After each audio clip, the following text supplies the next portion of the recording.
जय हिंद आप सभी को। मैं प्रेमजीत सिंह मास्टर एकेडमी भिलाई में आप सभी का स्वागत करता हूं।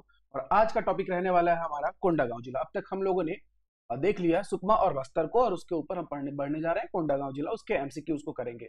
मैपिंग अगर अब तक आपने नहीं किया है तो मैपिंग का वीडियो डला हुआ है, प्ले लिस्ट में उसका लिंक है, वहां जाइए, पहले मैपिंग कंप्लीट कीजिए कि कोंडागांव का मैपिंग पढ़िए, फिर उससे रिलेटेड एमसीक्यू करिए। और इस तरीके से पढ़ेंगे। अब 33 जिला और 33 जिलों में मैं 1000 से ज्यादा एमसीक्यू कवर करवाने वाला हूं। तो मतलब आपका जो छोटा मोटा एग्जाम है वो तो होगा ही, बहुत अच्छे तरीके से आप दे पाएंगे, उसके सारे क्वेश्चन बना पाएंगे। उसके अतिरिक्त जो व्यापम और सीजीपीएससी के भी जो क्वेश्चन है वो इजीली आप लगा पाएंगे। और अभी तो ये शुरुआत है, ये चलते रहेगी। बस आपको करना क्या है कि चैनल को अगर आपने अब तक सब्सक्राइब नहीं किया है तो बिल्कुल कर लेंगे, और साथ में वीडियो को लाइक करके तुरंत शेयर कर देंगे। चलिए हम लोग आते हैं अपने टॉपिक पर। और देखिए यहाँ पर क्वेश्चन दिखाई दे रहा होगा, कोंडागांव जिले का गठन किस वर्ष हुआ। चलिए मैं इसको ओपन कर लेता हूँ एक सेकंड। यस, ठीक है। कोंडागांव जिले का गठन जो है वो कब हुआ। भाई देखिए, इसका गठन किया गया 2012 में। कब किया गया? 2012। ठीक है। कल मैंने बताया भी था कि 1 जनवरी 2012 को बहुत सारे जिलों का गठन किया गया, उसमें से था आपका कोंडागांव भी। ठीक है, सुकमा के साथ साथ कोंडागांव भी था। इसका मातृ जिला पूछ रहा है, भाई इसको किस जिले से काट कर और निकाला गया, तो याद रखना कि बस्तर से। तो मातृ जिला जो होगा, ठीक है, मदर डिस्ट्रिक्ट जिसको आप बोल सकते हो, वो कौन होगा? बस्तर होगा। कोंडागांव का मातृ जिला कौन होगा? बस्तर होगा। एकदम इजी क्वेश्चन है। अब पूछ रहा है कि कितने जिलों को स्पर्श करता है। तो अगर आप लोग को याद होगा, मैंने कुछ इस तरीके का आप लोग को मैप, इस तरीके का अलग से एक बनवाया था मैप, और यहाँ से ऐसे लाइन निकाल दो, ठीक है, फिर यहाँ से लाइन निकाल दो, थोड़ी सी लाइन यहाँ निकाल दो, ऐसे निकाल दो, ठीक है, और एक लाइन इधर निकाल दो, और एक लाइन ये तो हो ही गया आपका। ये वाला हो गया आपका हिस्सा धमतरी का। इधर में आ जाता है आपका पूरा का पूरा महाराष्ट्र, सॉरी, पूरा का पूरा आपका कोंडागांव के बगल में कांकेर। इधर में आ गया आपका कांकेर के नीचे में स्पर्श करता है ये नारायणपुर को। नारायणपुर के नीचे थोड़ा सा जो हिस्सा है इसका वो जाता है बीजापुर को स्पर्श करता है। और बीजापुर के जस्ट जो बगल में है वो है आपका बस्तर, जिसको ये स्पर्श करेगा। और इधर वाला जो पूरा हिस्सा आ गया वो स्पर्श करता है इसका उड़ीसा को। स्पष्ट दिखाई दे रहा है कि नहीं सभी लोग को? और चेक कर लीजिए, एकदम क्लियर है, बहुत बढ़िया। तो इस तरीके से आप देखोगे कि आपका जो कोंडागांव है, ठीक है, 1 2 3 4 5 जिलों को और एक राज्य को स्पर्श करता है। 5 जिले और एक राज्य को स्पर्श करता है हमारा कोंडागांव। ठीक है, तो आंसर क्या हो जाएगा? कितने जिलों को स्पर्श करता है? 5 जिलों को स्पर्श करता है। कितने राज्यों को स्पर्श करता है? ठीक, मैंने अभी पढ़ा दिया आप लोगों को। केवल और केवल किसको स्पर्श करता है? तो उड़ीसा को स्पर्श करता है। केवल किसको स्पर्श करेगा? कोंडागांव जिला, तो उड़ीसा राज्य को स्पर्श करेगा।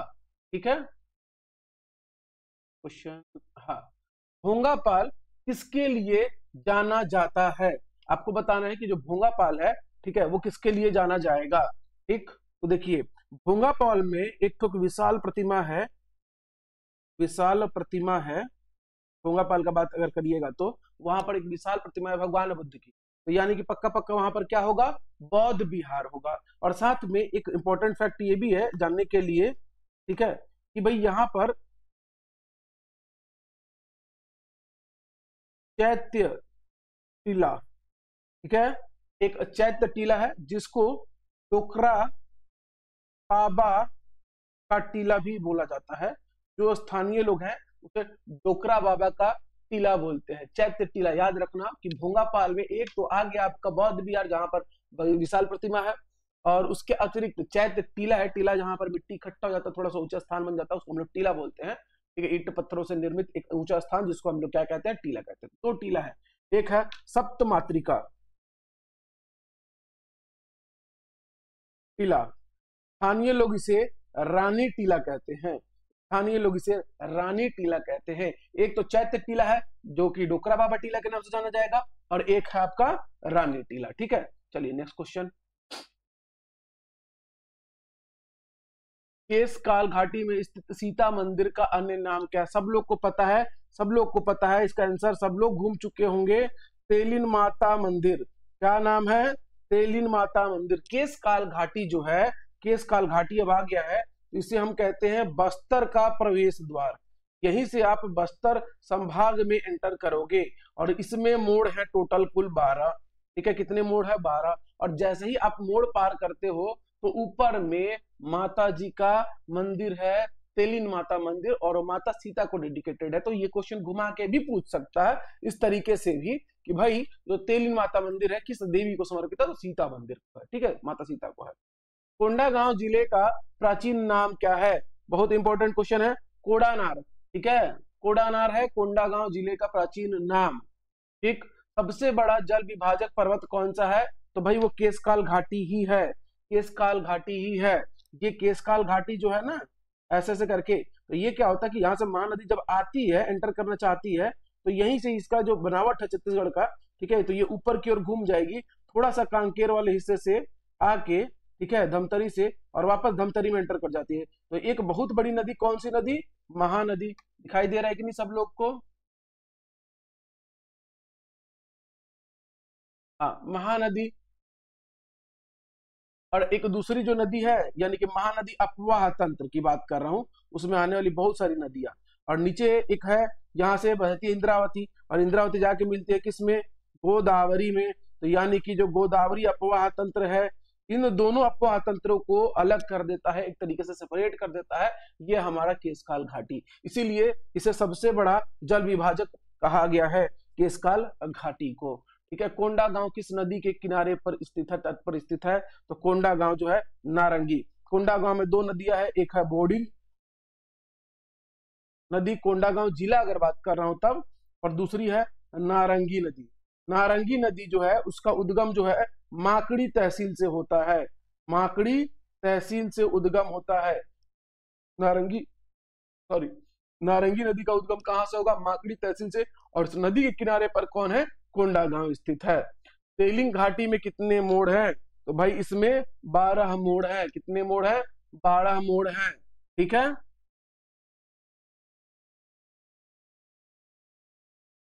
नेक्स्ट क्वेश्चन देखिए, गढ़ धनोरा पूरा तात्विक स्थल कहाँ है? बार बार पूछा है, लिख लीजिएगा, इंपॉर्टेंट है।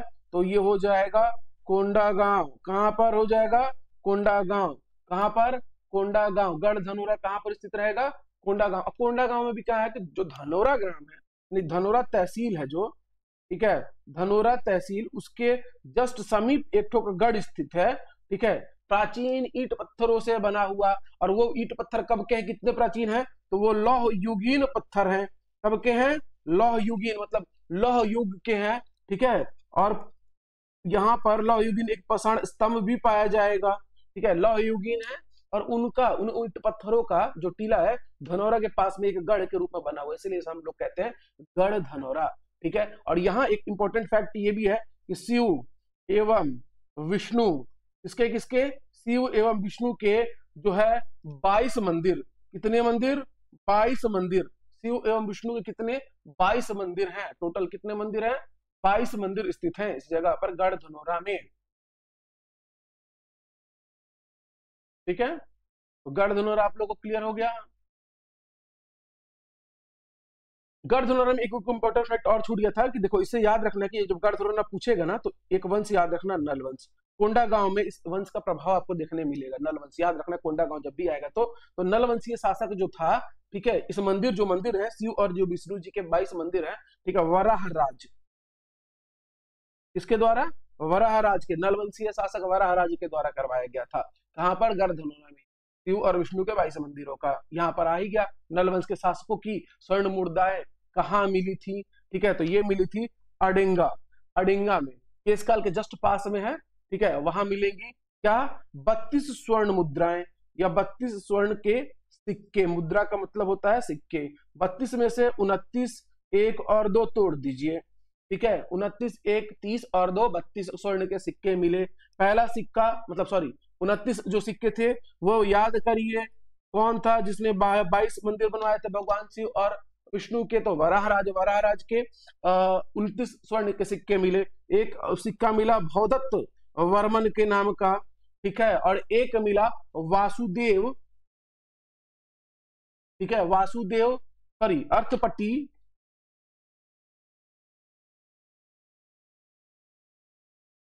अर्थपति के नाम का। ठीक है, अर्थपति भट्टारक जो थे उनके नाम का 2 सिक्का, एक भौदत्त वर्मन का और एक 29 सिक्के मिले वराह राज के। तो एक्चुअल में आपको याद रखना है कि जो स्वर्ण मुद्राएं नौ नल वंश की, वो किस जगह पर मिली, तो अडेंगा में। ठीक है, कहाँ मिलेंगी, तो अडेंगा में, याद रखिएगा।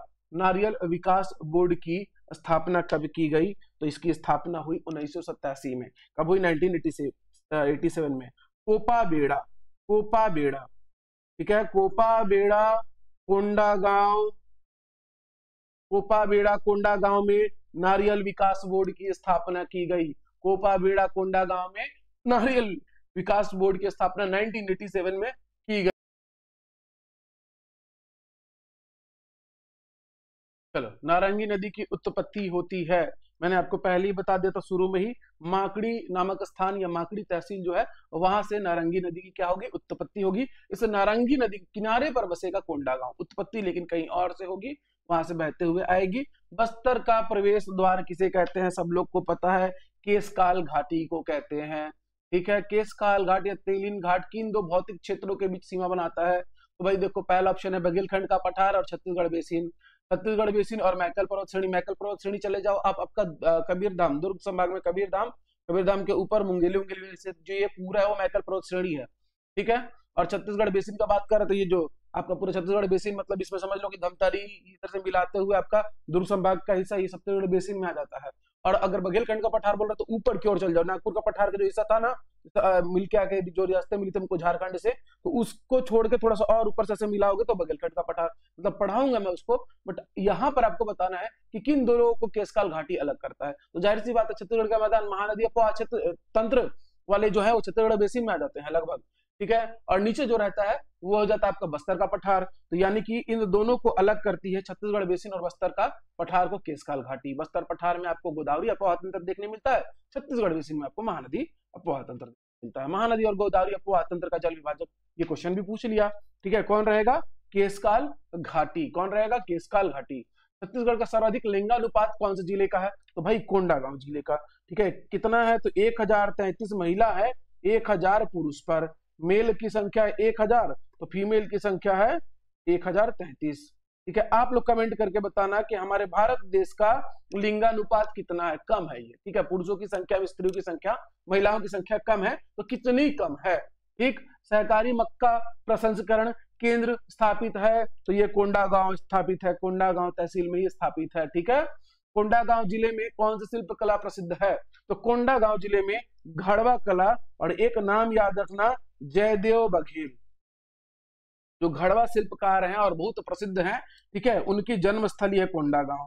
ठीक है, उनकी जन्मस्थली है कोंडागांव। ठीक है, घड़वा शिल्प याद रखोगे कोंडागांव, और कोंडागांव से याद रखोगे जयदेव बघेल, उनकी जन्मस्थली है कोंडागांव आपकी। ठीक है, चलिए, तो इतना फैक्ट था। अच्छा हाँ, इसके शिल्प के कारण इस कोंडागांव को शिल्प ग्राम की संज्ञा दी जाती है। तो पूछ देगा कि शिल्प ग्राम किसे कहते हैं या किसको संज्ञा दी गई है, बस्तर को, कोंडागांव को, नारायणपुर को, तो अब बताना कि कोंडागांव को दी गई है।